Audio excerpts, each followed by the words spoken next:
नमस्कार, आप सभी का स्वागत है बिंद भारत में। मैं हूं आपके साथ साक्षी गुप्ता। आइए बढ़ते हैं कुछ खास खबरों के साथ। रीवा जिले की क्योंथर तहसील अपने कार्यों को लेकर सदैव सुर्खियों में बनी रहती है। जो मामला प्रकाश में आया है, सूत्रों से मिली जानकारी अनुसार नायब तहसीलदार व्रत गढ़ी के कार्यालय में सैंक्शन राइटर खंड लेखक को बाबू का प्रभार दिया गया।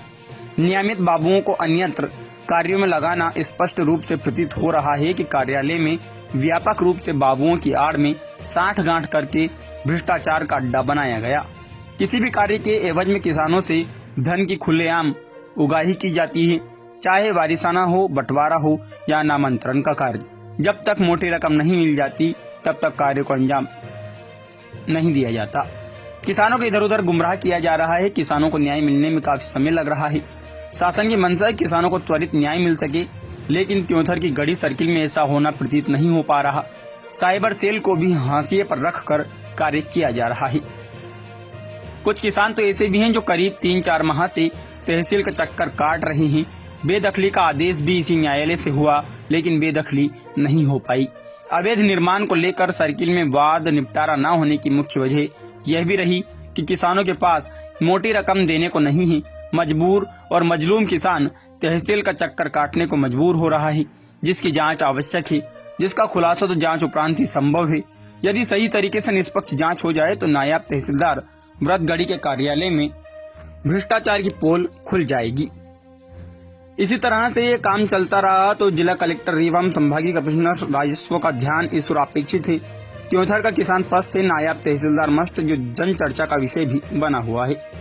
मैं क्योंठा तहसील के प्रांगण में मौजूद हूँ। हमारे सामने एडवोकेट रज्जन कोल जी मौजूद हैं। रज्जन जी, आप ये बताएं कि आप जब विगत नायब तहसीलदार व्रत गढ़ी प्रकाश उपाध्याय के कार्यालय में पहुंचे तो उन्होंने कैसी भाषा का प्रयोग किया और क्यों आपकी नोक-झोंक हुई, उसका कारण क्या रहा? सर, मैं जन्म प्रमाण पत्र के लेकर प्रकरण के लिए मैं गया था उनके पास में, और वो जन्म प्रमाण पत्र रिजेक्ट हो गया था।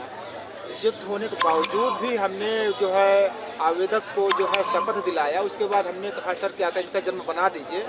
उसके बाद उन्होंने जन्म न बनाने के कारण बार बार उन्होंने कहा फोटो कॉपी कराइए। बार बार हमने कहा सर हम पैसा खुद दे रहे हैं, पीड़ित परिवार पर पैसा नहीं है। फिर सर काम न करके अभद्र भाषा का प्रयोग कर, तू तड़ा कर रे की भाषा का प्रयोग किए, या ऊंची आवाज में बोल रहे थे? उन्होंने ऊंची आवाज़ में प्रयोग किया। उसके बाद मैंने कहा कि सर इस तरह से अधिवक्ताओं के साथ क्यों कर रहे हैं, कहीं जो कुछ करना हो तो कर लीजिए। फिर हमको तहसीलदार साहब ने बुलवाया। मैंने तहसीलदार साहब से बात किया कि सर इस समय प्रकाश उपाध्याय जी ने जो है हमारे साथ सौतेला व्यवहार कर रहे हैं। तो उन्होंने कहा कि अगर इस तरह से अधिवक्ता कोई करता तो उनको लाइसेंस रद्द कर दिया जाएगा, इस तरह से व्यवहार नहीं किया जाएगा। तो हमने कहा ये किसने कहा कि आपका लाइसेंस रद्द कर दिया जाएगा? ये जो तहसीलदार इस समय जो आए हैं शुक्ला जी, उन्होंने इस भाषा का प्रयोग किया कि तुम अपना जो यहाँ पे अधिवक्ता नहीं चलेगा, तुम्हारा जो हाँ करना हो करिए, लेकिन अगर तुम कोई भी अधिवक्ता इस तरह से काम करेगा तुम्हारा भी मैं लाइसेंस तुरंत लाओ रद्द करूँगा। हमने कहा मान्यवर मेरा लाइसेंस क्यों रद्द करोगे, हमने तो जन्म प्रमाण पत्र की बात की है उनसे। लेकिन उन्होंने जन्म प्रमाण पत्र न बनाने के कारण तू तड़ाक से रे की भाषा प्रयोग कर रहे हैं। एक अधिवक्ता सरोपर ही है। ठीक है, हम गलती करें तो हमारी जो है हम मान लेती है, अगर कोई सक्षम अधिकारी गलती करे उसके लिए क्या प्रावधान है। फिर उन्होंने बात को टाल मटोल करते रहे। उसके बाद उन्होंने हमारा लाइसेंस रद्द करने की धमकी दी। दोबारा इस तरह से करोगे तो यहाँ जो है कोर्ट में नहीं आने का, इस तरह से उन्होंने भाषा का प्रयोग किया। कोर्ट में आने के लिए भी मना कर दिया? हाँ, मना किया कि अगर इस तरह से करोगे तुम्हारा लाइसेंस रद्द कर दिया जाएगा, जो कुछ करना करते रहिए। फिर इस संदर्भ में आपने किसी और से कहा? हमने सर इस संदर्भ में माननीय SDM साहब को एक हमने आवेदन दिया।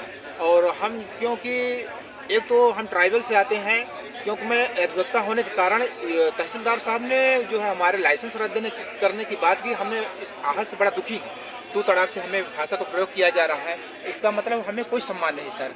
तो मैं एक सम्मानित व्यक्ति होने के कारण और पेशे से मैं अधिवक्ता हूँ, लेकिन हमारे इस तरह से जिस तरह से तहसीलदार साहब ने शब्दों का प्रयोग किया हो, नायब तहसीलदार के तहसीलदार, नायब तहसीलदार भी तहसीलदार साहब ने भी, दोनों आज नायब तहसीलदार से ही लेकर तो बात उलझी है।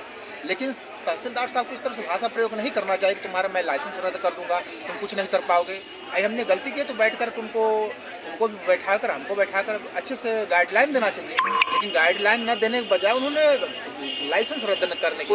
उच्च अधिकारियों से और अपने संघ से क्या कहना चाहेंगे? हम अपने यहाँ अधिवक्ता संघ से कहना चाहते हैं कि हमारी मदद की जाए, ऐसे जो आला अधिकारी आते हैं उनको बर्खास्त कराया जाए, उनको त्योथर अधिवक्ता इसके लिए जो है बर्दाश्त नहीं करेगा मान्यवर। और जिले के उच्च अधिकारियों से क्या कहना? मैं जिले उच्च अधिकारियों से कहना चाहूँगा कि हमारी जो अपील सुनाई की जाए, जो ऐसे आला अधिकारी आ रहे हैं, जो ऐसे तहसीलदार साहब आ रहे हैं, हम लोगों के साथ अधिवक्ताओं के साथ अभद्र भाषा का प्रयोग कर रहे हैं, उनको सबक सिखाया जाए, उनको बर्खास्त किया जाए, 4 महीने उनको घर बैठाया जाए।